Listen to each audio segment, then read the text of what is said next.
Hello and welcome back to FatherofTwo plays Sunless Sea Zubmariner Blind. Last time, we made our way to a couple of new ports, one of which being the Empire of Hands here. When we got here, we explored all the islands and compiled a comprehensive port report. Now, I believe we will head north. So the other one we found was, I guess Port Cecil was one too, so we found Port Cecil, Unterzee, and the Empire of Hands last time. We did quite a bit here on the Empire of Hands, or on their islands. And it looks like there will be more to do in the future, so we're going to start our trip back pretty soon. I think once we're down to 12 or so fuel, it would be time to turn back. But we're going to head north some. Oh no.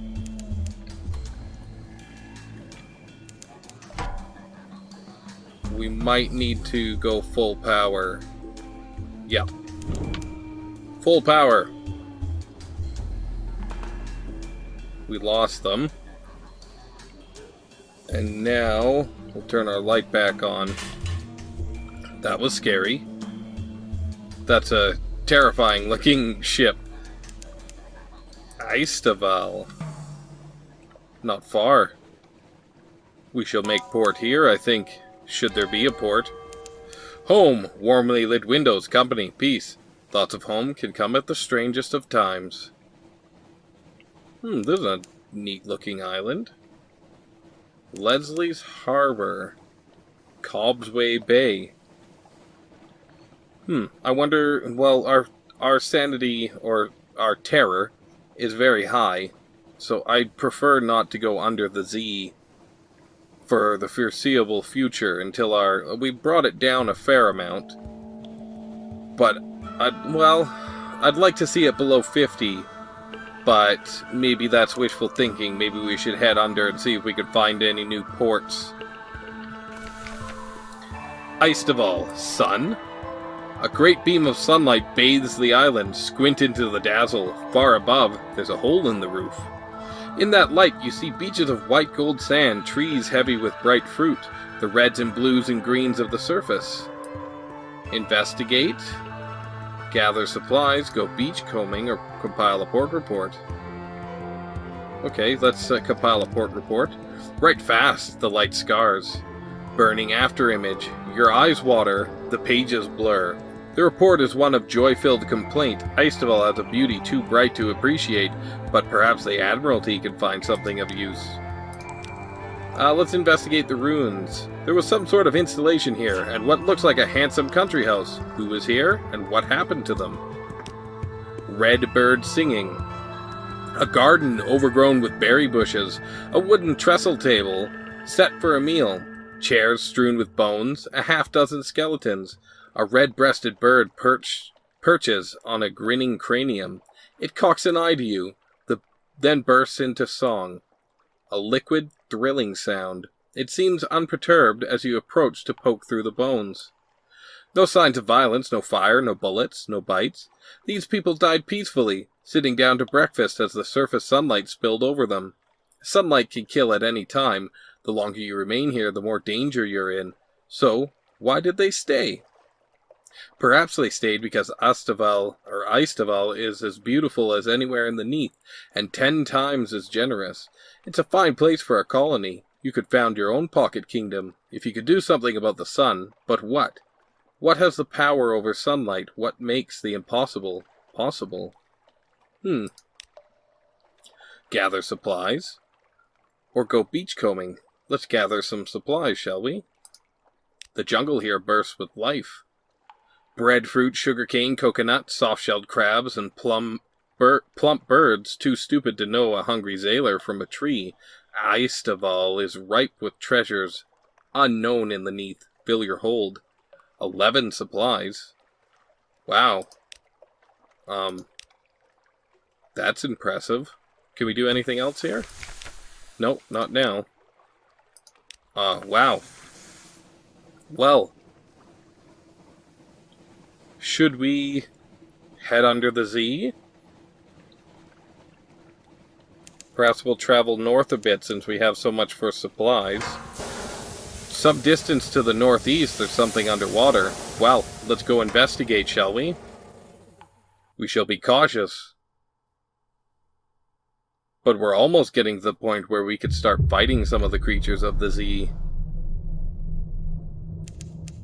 Sonars picked up an underwater settlement some distance to the northeast. Oh, whoa. Whoa. What is this? Is it on a big crab or something? Hideaway. It looks like it's on a big crab. Wow. Let's check out Hideaway here.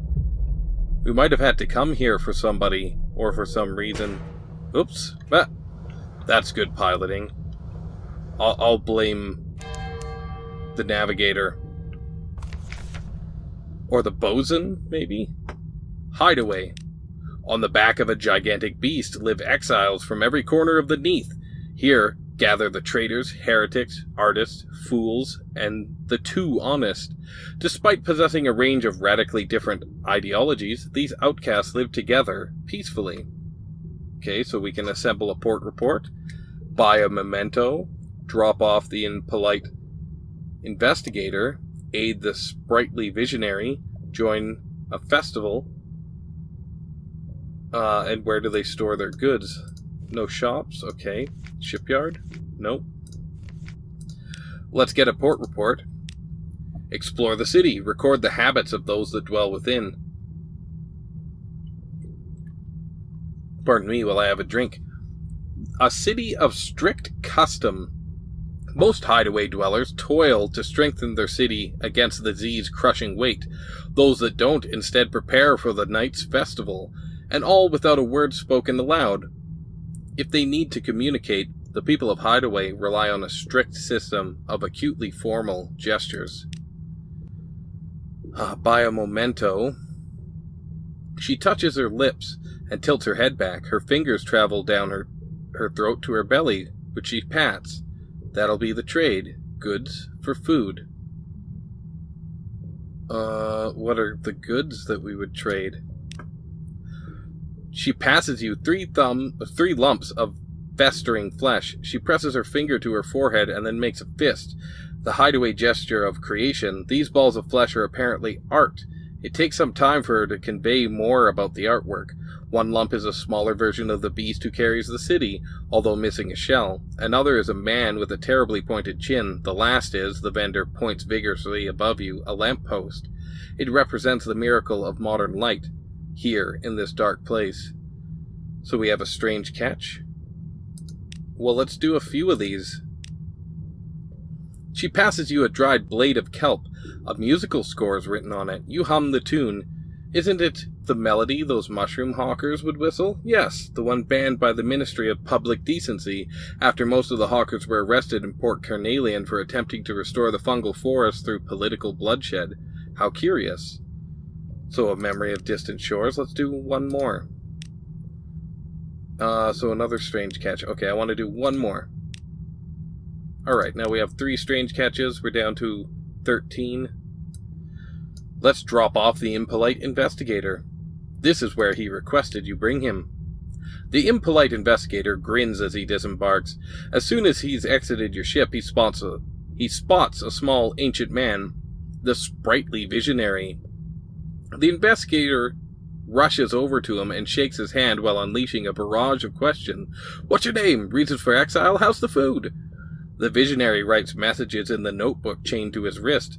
He presents it to you both. Welcome. Sorry, must run. You need to register yourself. Go straight ahead. Advice? No questions. Befriend Temtum.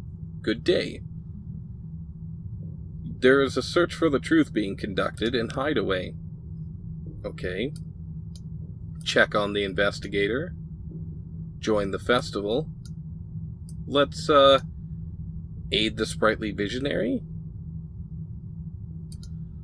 A small man with liver spots on his head and a wispy white hair on his chin.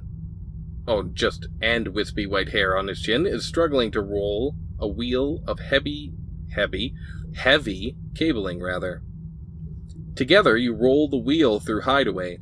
You pass women lugging blowtorches and bags of cement, and men trying to smile as they put on diving suits. Eventually, you pass through an iron gate to a workroom. At the room's center is a deep pit. A large electrical alternator looms against the back wall. The visionary plugs the cable into the alternator and slowly feeds the rest down into the pit. When finished, he writes a short message in the notebook chained to his wrist. Thank you. Usual helps working on faulty line. May need you in future. As he hands you the note, he looks up, revealing his neck. It's one huge scar. Somebody tried to slit his throat. Let's join the festival. Though you do not reside in Hideaway, the people of the city will allow you to participate in their festivals. If you aid in the preparation for them, they'll even be grateful to have extra help. One of the dwellers bows deeply before you and performs the gesture of friendship by showing you her wrists and crossing her arms to touch her shoulders. She then fumbles in her pockets before she presses a small shell into your hand. It's curled like a wave. A little claw darts out and nips at your finger. The woman coos at the tiny creature. We have one live specimen. The Festival of Hideaway, or Festivals of Hideaway. Though everyone in Hideaway has a night to celebrate a festival of their own making, most dedicate their efforts to one of the three great events: the silent reel, the hour of our reflection, and the rainbowing. Costs supplies to do any of these? Just one? Let's do the hour of our reflection. There is a dweller too ancient and too mad to help maintain Hideaway. Instead, the suggester serves a ceremonial role. During the festival, they bark out a phrase which everyone then represents through art. Invariably, the topics are variations on handsome Temtum's generosity or Hideaway's superb lifestyles. The festival has begun. We lost one supplies. The dwellers of Hideaway have collected rubbery, pliable fish flesh and piled it in the festival square. Once the theme is announced, the dwellers pick out the choicest material from which to build their offerings. Join in. You do not know enough of their culture to risk something more adventurous. A miniature Temtum is sure not to give offense.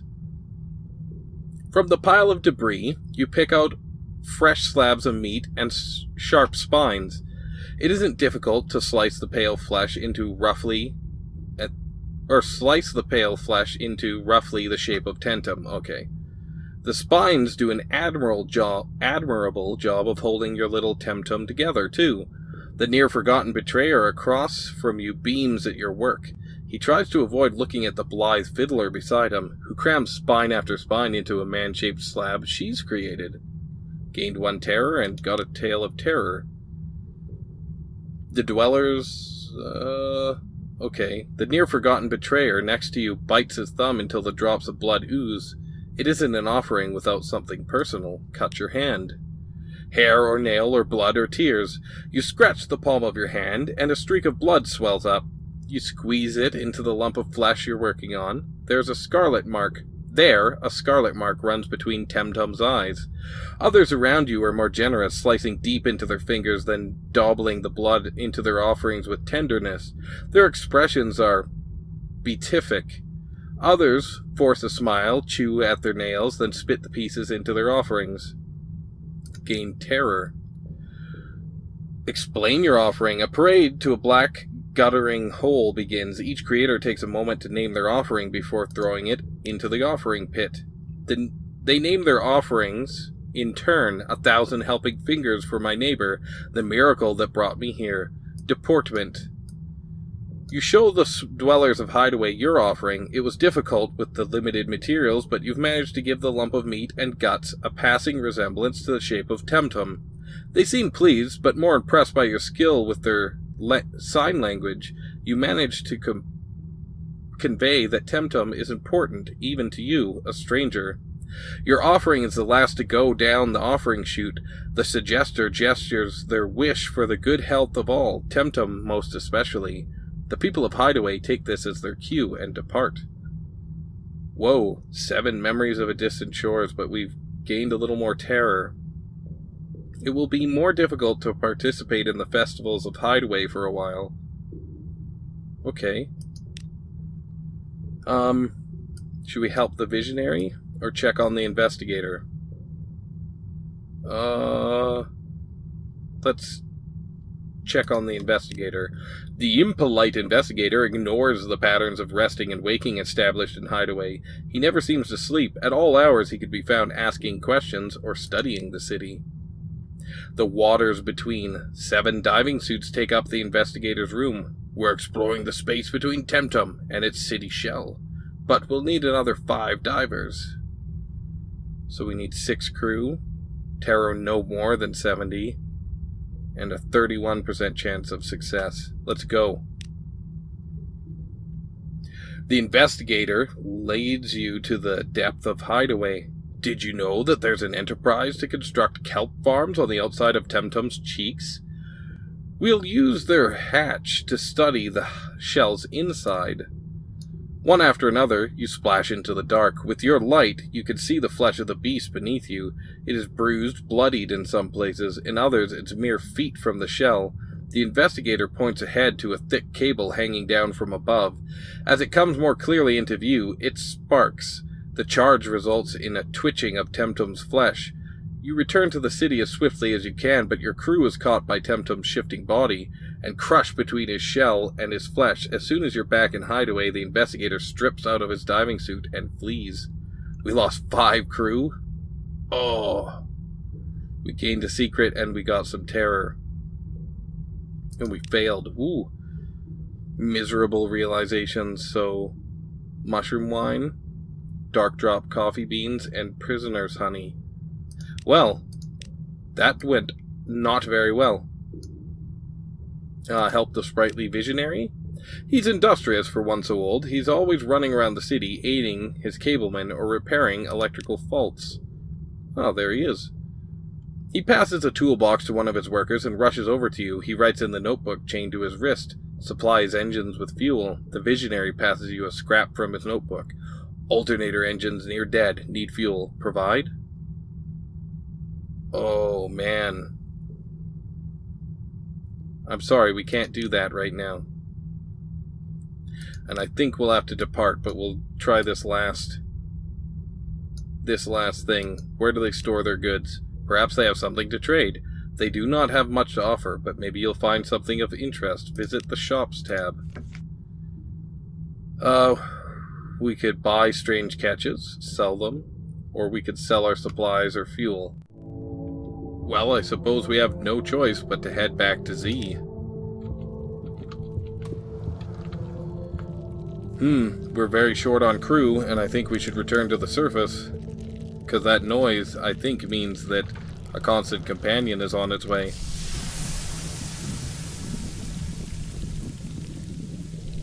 That's terrifying. Okay, back to the surface it is. We're going to move very slow now. Do we turn off our light? I think we do. Let's hope that thing doesn't swim too far towards us. We might have to go full power to get away from it. Is it turning? Is it coming straight for us? We can't risk a fight with it. Full power then. We have to. We have no choice. Oh, flee! Flee! This is not good. We've lost it.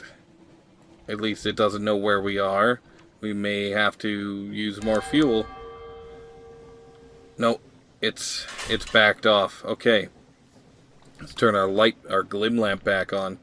So we will head directly west and head straight back to, well, we'll stop at any ports we can, but we're not going back under the Z. That's too dangerous.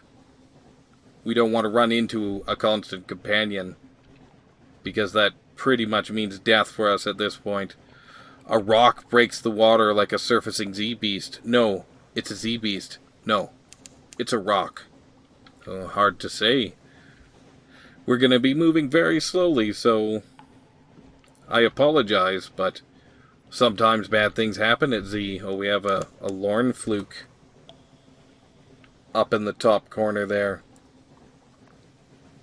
Sometimes things happen at Z, and you have to just deal with it. Like when we had 5 hull left and we needed to return to London with that. Now, We have 3 crew, and we need to get back to London before we die. The waves are flecked with light. On the plus side, we have lots of supplies and fuel, so we should make it no problem. We're going to go through supplies fairly quickly.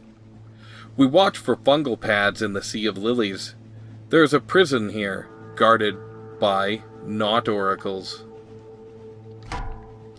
Oh no. Particularly tormented bound shark. It's not coming our way, so we're just gonna leave it alone. We'll turn our light back. Is it coming? Is it coming? No, it doesn't seem to see us, thank goodness. We watch for fungal pads in the Sea of Lilies. There's a prison here, guarded by not oracles. Now, I would love to go under and check, but I can't.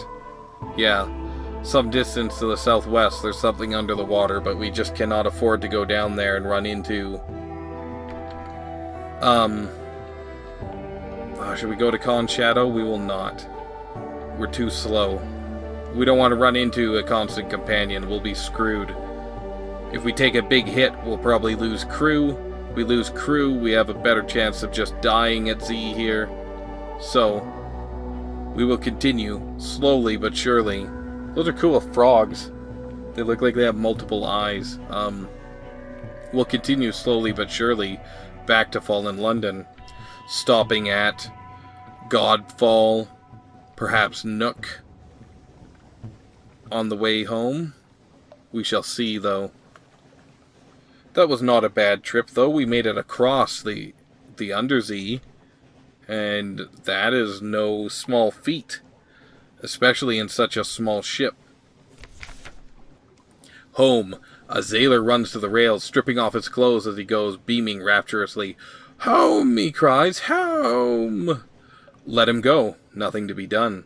Circle to try and pick him up. It'll cost fuel and time, and it's useless unless he comes to his senses. Yeah, we're gonna do it. A slow reawakening. After 20 minutes of your crew waving and pleading, he slows, treading water, and looks around him. You haul him aboard. He seems dazed. Bright, he says. So bright. Like home. Storm's attention. We were fortunate, and we lost a fuel. That's okay. We didn't lose another sailor.